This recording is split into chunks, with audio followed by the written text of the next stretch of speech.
Welcome to Unscripted, the AMCP podcast, a look inside managed care pharmacy.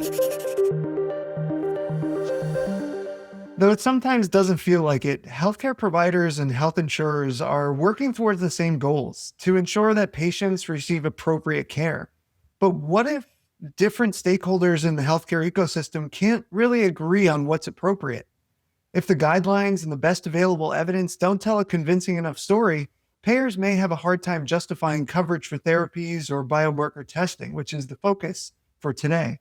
It all comes down to manufacturers not only demonstrating clinical utility, but also ensuring that the clinical utility that the test offers is what payers are looking for. Welcome to Unscripted, the AMCP podcast. I'm Steve Kheloussi. I'm the principal consultant with Kheloussi Consulting and a managed care pharmacist by background. In this episode, we'll be discussing clinical utility, what it is, and how it contributes to whether patients receive coverage for biomarker testing. We'll be discussing this from the perspective of precision medicine and oncology, but clinical utility is a broad term that can really apply to any intervention that payers are considering covering. Today, I have the pleasure of speaking with Dr. John Fox, Senior Medical Director for the Americas, which he tells me extends from the Arctic to the Antarctic at Illumina. Welcome, John. Thank you, Steve. So, John, I gave a short introduction, but why don't you tell the audience a little bit more about yourself? Sure. First of all, I'm a pediatrician by training. I worked as a practicing pediatrician for about 5 years, but I've also worked for the Centers for Disease Control as a chronic disease epidemiologist. My son would say that was in the last millennia, Dad. For the last 20 or so years, I worked as a health plan medical director, reviewing technology, writing medical policies, and reviewing the things that we're going to talk about today regarding testing, including analytic validity, clinical validity, and clinical utility. For the last 5 years, I've worked in the market access position here at Illumina, which is the world's largest manufacturer of sequencing equipment. Fantastic. Thank you. And I think it would be a good idea to address the elephant, or rather the fish in the room first. Yeah. So can you tell me about the fish behind you? The fish is a sailfish that my son at the age of 14 caught. He's now 28 and still refuses to take it from my office to put it in his house, but it's a nice conversation piece. I love it. It absolutely is. All right, great. Well, let's jump right in with, I think, what should be a simple question, but I know it isn't. What is clinical utility? Yeah. Well, clinical utility is a conundrum for everyone because we don't have agreed upon definitions. But clinical utility is a function of two predecessor functions: analytic validity and clinical validity. Analytic validity is something that a laboratory establishes, and it's simply the ability of a test to accurately detect the presence or absence of a biomarker. And I use biomarker and genomic very interchangeably. And so the question is, well, how do you establish analytic validity? Well, first of all, you have to have a known sample that has that biomarker, whether that be a contrived or spiked sample, or from a tissue where we've established independently that biomarker is present. And then that lab establishes the ability of its laboratory developed test, or in some cases, an in vitro diagnostic, to detect that biomarker. And I think that the key thing here that hangs payers up sometime is that doing this type of analytic validation is really the baseline standard of care in any CLIA certified lab that follows CAP guidelines and AMP guidelines. So you can't run a lab unless you're doing that analytic validation. Great. So you mentioned a few acronyms that I think would be valuable to define for the audience. So you mentioned CAP and AMP. Why don't we start there? Yeah. So CAP is the College of American Pathologists, and that organization establishes what needs to be measured as part of analytic validation, including accuracy, level of detection, sensitivity, specificity. AMP, on the other hand, the Association of Molecular Pathologists, establishes how to actually do that. So CAP establishes what needs to be measured, AMP how to measure it. All right. Well, thanks for that overview, John. And you mentioned analytical validity, and how about clinical validity? So clinical validity first has nothing to do with a laboratory test. It's simply a measure of how the genomic variant or the biomarker correlates with the clinical condition or outcome. So it's measured by clinical trials, case control studies, cohort studies, large clinical databases. For example, if a variant or a biomarker is present in 60% of patients with the disease and 1% of controls, we can calculate an odds ratio. I've actually done that. And that odds ratio is 148. So the chances of having the disease are 148 times higher if you have that biomarker than if you don't. And so the clinical validity, therefore, is a function of the scientific evidence linking that biomarker, that genomic variance to the disease. Again, it's not a function of the laboratory test, it's a function of the clinical evidence. Okay, great. And so these two terms then are precursors for clinical utility. Is that correct? Yes. We want to know that we can detect the biomarker and that the biomarker we're detecting has some clinical relationship to the disease in question. And then we can start to determine the clinical utility of the test. And so what do we mean by clinical utility in that case? In my experience as a health plan medical director, clinical utility really answers two questions. Does the result of the test change management? And does the change in management improve net health outcomes? And so importantly, the clinical utility is not a property of the test itself, but rather a function of the genomic variant. So when the FDA reviews a test and says there is a relationship between the presence of this biomarker and the use of a drug and disease outcome, we're really establishing the utility of that biomarker and predicting response to a drug. Interesting. And so there's a lot to dissect there. When we're looking at improving outcomes, what outcomes are we talking about? Yeah, well, that's the $1 million question. Even the FDA doesn't have a standard definition of health outcomes, but it says that it has to improve how a patient feels, how a patient functions, or survival. But there's not a standard definition. And I think that's where the complication comes. There are different definitions of improved health outcomes that we may disagree on the clinical relevance of those. So for example, if a drug or a therapy just improves how somebody feels or delays progression of cancer, but doesn't improve survival, is that an improved net health outcome? And that's a question that we don't always agree on. That's a really interesting point. It's not necessarily that different stakeholders can't agree on what clinical utility means exactly, but it's more the outcomes that we're talking about. It's the relevance and the meaningfulness of that net health outcome and how we define that. I'll give you another example. This is outside of cancer, but in the pediatric rare disease space, we have whole genome sequencing for the kids who have developmental delay or autism with other features or global developmental delay. And we can establish a diagnosis in 50% of those kids. And payers will say, well, if you can't do anything about it, why does it matter? Well, there are a lot of other benefits to what we call ending the diagnostic odyssey, where kids undergo repeated tests or repeated visits to specialists to try and figure out what's going wrong. One of those is, as I said, ending all the testing that's going on.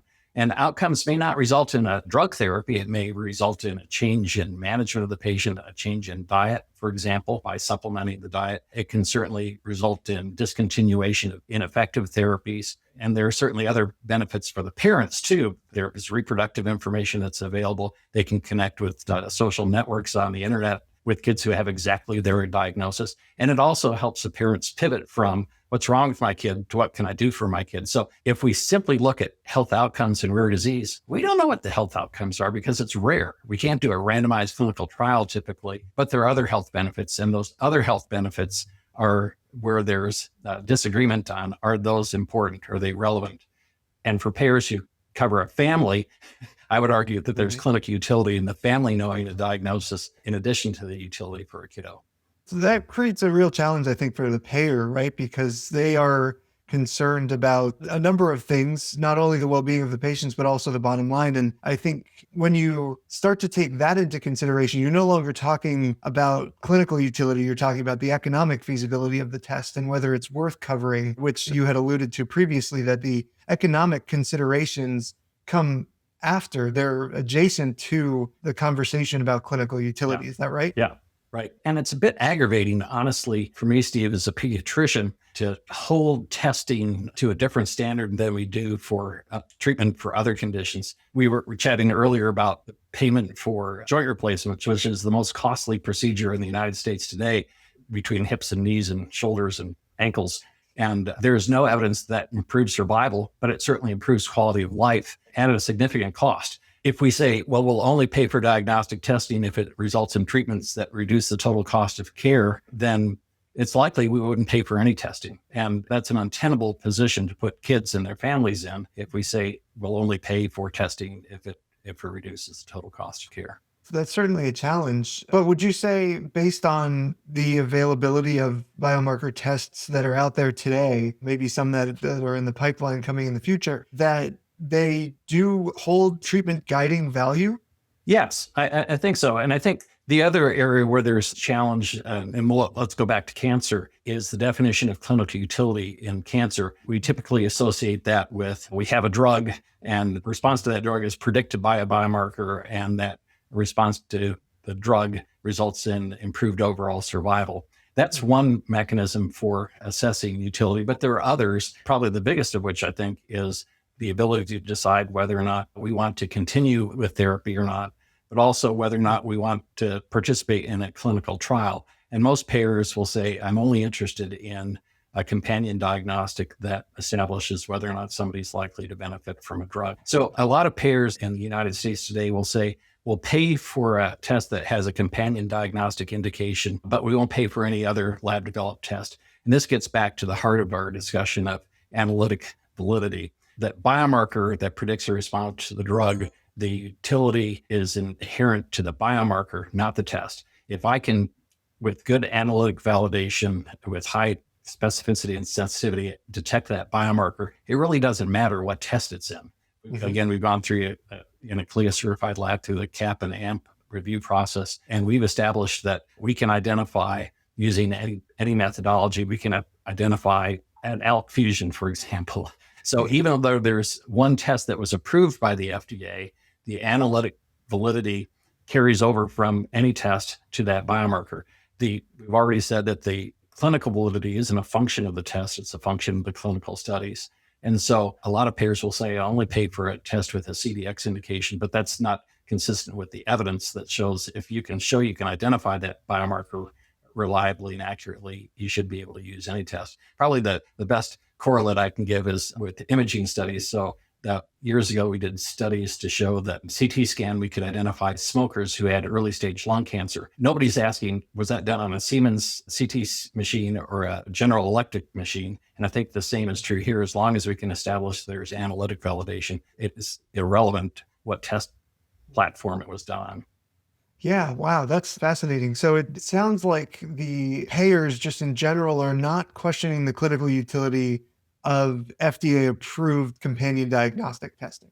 Generally, no. It becomes more of a question with the lab-developed tests, which have, of course, shown that clinical and analytical validity. And it's now a question of what is the outcome that that test is going to potentially improve, and does that matter to the payer?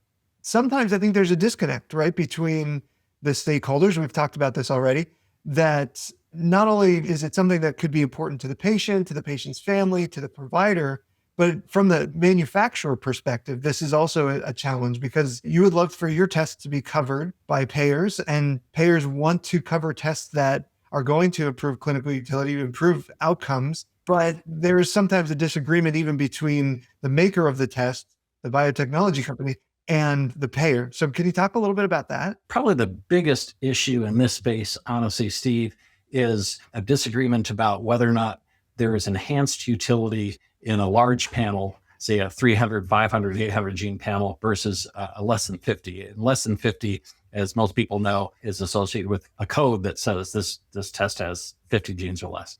Is there increased clinical utility for a large panel versus a small panel? There is a recent publication that showed that most less than 50 gene panels, over 94% of them, don't capture all the NCCN recommended biomarkers. And in which case, if you're running a test that doesn't capture all those, you may miss opportunities for targeted therapies. And in general, targeted therapies have been shown to improve net health outcomes, overall survival, or at least progression-free survival compared to non-targeted therapies. So the targeted therapies are not typically going to be first line. And so patients are going to be treated with other broad therapies first. And I think there's some data that we've talked about in the past that shows that earlier testing, earlier targeted treatment can actually benefit patients in terms of less disease progression and less adverse outcomes, less adverse events from therapies that aren't making as big a difference as the targeted therapies would, right? Yeah.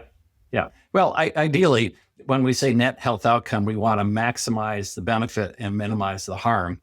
And when we don't do adequate testing in cancer to determine what optimal therapy is, there is the potential not only to introduce harm because patients are on a therapy that doesn't produce the net survival benefit that another therapy would, but there's also potential for waste where payers and patients are paying good dollars for a therapy that we could have predicted wouldn't work. Yeah, so it's not only the therapy and the impacts of the patient going through that unnecessary therapy, but also the payer paying for an unnecessary therapy. And so there could be some economic utility, if you will, to earlier testing, even if it's not necessarily an outcome that they're as interested in traditionally. Right. It's interesting. A lot of the economic analyses that have been done looking at economic utility show that, and it's mixed. Some studies show that large panel testing and treatment results in an acceptable cost effectiveness ratio and others don't. But the key is that we're tying drug and treatment together. But if you just look at the cost of a diagnostic test to establish what the right therapy is, it's very affordable. It's around $5,000. Testing is just a small part, let's say $3,000 compared to spending $30,000 to $50,000 a month, every month until the patient progresses or has been determined not to be responding. You were previously talking about the less than 50 gene panels versus the larger panels and the considerations that payers have to think about there. Yeah. So the first point is that a large panel is much more likely to identify all the relevant FDA-approved treatment options for a patient compared to a small panel. The second important thing is that for a patient and a physician who are interested in knowing all the relevant treatment options, including clinical trials, large panels are twice as likely or more than twice as likely to identify all the relevant clinical trials that a patient may be eligible for. And while they may not be all first-line options, in some cancer types there are, where there aren't good treatment options. But more importantly, the NCCN and others recommend that all the testing be done up front for several reasons. One, you want to know what all the relevant treatment options are so you can plan for when the patient recurs, you don't have to wait to do additional testing and wait 4 weeks to decide what next phase is. But also to predetermine eligibility for clinical trials. One of the biggest reasons patients don't enroll in clinical trials, well, first of all, they're not identified. About 60% of clinical trials today require a biomarker. But even if they have testing done, if they're not pre-qualified, they don't want to wait another month to do all the testing to see if they're eligible. And so they go on to another treatment. And that has a lot of consequences. It deprives patients of contributing to science, contributing to the advancement of scientific knowledge, and contributing to enrollment and accrual of patients in clinical trials to help establish whether or not this new therapy has benefit for society as a whole. And I guess it begs the question, is that the payer's role to cover that larger panel so that the patient can enroll in a clinical trial that, again, the payer may not see any benefit from that? Downstream costs may still end up being high if the patient doesn't respond to therapy or if the drug doesn't end up working or whatever the case is, that payers are going to question the appropriateness of those larger panels just to determine if the patient should be enrolled in a clinical study. I've had oncologists say to me, well, if I think a patient's eligible for a trial, well, I'll test them for that biomarker. But in community practice, that's not the question. The question is, what trial is the patient eligible for? Some payers will deny that as experimental investigational. There's nothing experimental or investigational about identifying a biomarker. We have analytic validation techniques. They may say that it doesn't have clinical utility, but that gets back to our discussion earlier, is identifying all the relevant treatment options for a patient. Does that have clinical utility? I would argue yes. Payers may say no. But just on the economic side of things, payers think that clinical trials cost more money. The published evidence suggests that that's not the case. And certainly, even in Medicare Advantage populations, all trial costs, the routine trial costs, revert to original Medicare. So when I was practicing a health plan, we tried to get every patient who was interested to participate in a cancer clinical trial because all those costs reverted to original Medicare. Oh, that's very interesting. So it's not so much just about the immediate cost of the test, which is admittedly relatively nominal compared to downstream targeted treatment costs, right? Yeah. It's also about whether or not that is going to make a difference for the payer in the long run. It's one of those things where we have to consider the benefit to the patient, not just the financial cost of the treatment and the long-term outcomes that we're seeking with when covering these tests. So again, I think this is an overlap between the understanding of the economic feasibility of these tests and also the clinical utility. So I wanted to bring it back to clinical utility as we start to wrap up here. And that is with a couple questions that we try to do on a regular basis here on the Unscripted podcast. We want to know what your unscripted truth is about clinical utility. What do payers need to know that they don't know right now? Well, with respect to this topic and cancer, this limitation of access to testing can have a profound impact. And it's not all payers too. There are physicians who don't order testing, and then there are insurers that limit access to testing, but there's a consequence to that. There are 5 studies published in non-small cell lung cancer that have shown that patients who are appropriate for targeted therapy but don't get it die prematurely, and they die somewhere between 8 and 14 months prematurely. And if you look at the estimate of new cancer cases, about 92,000 patients with metastatic disease. If you look at the proportion of patients who don't get testing, about 20,000 of those will die prematurely every year because they either didn't get testing or they had testing done, but they didn't get matched treatment. There's a consequence to our failure to deliver evidence-based care. And the consequence is not only premature death, but also wastage from the wrong therapy. That's a really good point. I feel like we should emphasize that the payers are not necessarily not covering biomarker testing that of some sort of nefarious approach to save money, right? I think what they just want to know is whether those downstream outcomes are going to be improved through this test. Because like we talked about, the majority of the tests that we're seeing for oncology in particular are lab developed tests. And again, I don't think there's any question that payers are looking at the FDA approved companion diagnostics and covering those without question. I think it's more along the lines of there are lab developed tests that can test for a lot of different things, and we just don't know what the clinical value of testing for that is exactly, right? In terms of improved outcomes. It comes back to this idea, like you said, if we are covering evidence-based medicine, now the evidence-based tests, evidence-based therapies, then we're doing our job. And I don't think it's inappropriate whatsoever to make sure that the evidence is there, right? I wholeheartedly agree. And in my role as a health plan medical director, I didn't cover something unless that there was evidence of that clinical utility. Yeah, exactly. And so then it becomes the question of how do we define clinical utility? How do we agree upon those outcomes between the different stakeholders, not just the biotech companies and the payer, but also the patients, the caregivers, the providers, even pathologists, et cetera. So I think this is a really important take-home message. And as we leave with one final question here, we try to leave on a positive note. What's one silver lining that you can take away from stakeholders having different perspectives of clinical utility? Well, I'm going to give you 2. We don't know today how many patients are benefiting or not benefiting from precision medicine because we don't have a method for assessing who's been tested and who hasn't. The U.S. Oncology Network developed a measure several years ago on non-small cell lung cancer to assess which patients had adequate testing and which patients had test concordant treatment results. ASCO is working on a national quality metric now that we hope will be adopted by Medicare so that we can answer at any point in time, how are we doing, but also, are we making progress? I think the second thing that I'd like to share, and this is specifically for AMCP members, is that there is something that each health plan and each health plan pharmacist can do to ensure that patients are receiving optimal care. And that's during the prior authorization process. For example, when you're getting a request for pembrolizumab for a treatment of a cancer, ask the question, has the patient had adequate or full molecular diagnostic testing to determine that that's the drug they're most likely to respond to? I know that Evacor, which is a laboratory benefits management company, did a study several years ago that showed that they could actually reduce the amount of inappropriate therapy being delivered and increase the appropriate testing being done by just asking that question. And I think that's something that every practicing pharmacist at a health plan can implement within their health plan to ensure that patients get optimal treatment, aren't harmed by the wrong treatment, and aren't spending money on the wrong treatment. Yeah, I think that's a very simple take-home question. Just considering, is this the right drug for the patient, considering all of the testing that is potentially appropriate for that cancer type? And what that patient has undergone so far and all of that. I think there is a lot more that we can discuss, but unfortunately, I think we are out of time. So Dr. Fox, thank you so much for your time today and all of your insights. And thank you to our audience for listening. Thank you very much, Steve. I appreciate your time, and I appreciate the opportunity to contribute to the dialogue on this topic.